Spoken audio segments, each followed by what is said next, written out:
first gear. Angat yung clutch dahan-dahan. Kapag nagkaroon na movement, steady na muna. Yun, may movement na. Okay, gas pedal hanggang 2,000 RPM lang.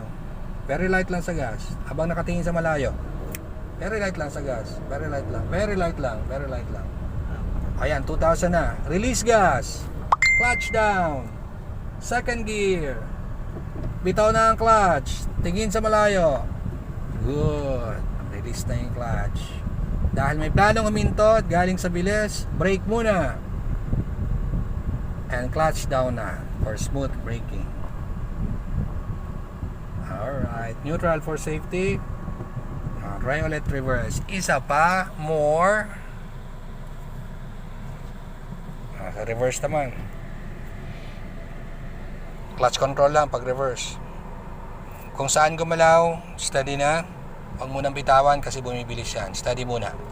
Pag bumilis, i-clutch down ng konti. Babagal yan o re-release yung ating transmission. Pag bumagal, iangat mo ulit.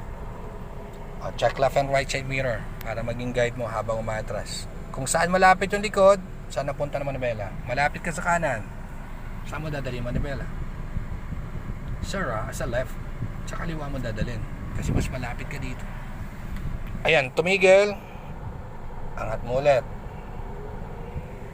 Good. Alright. Atras lang.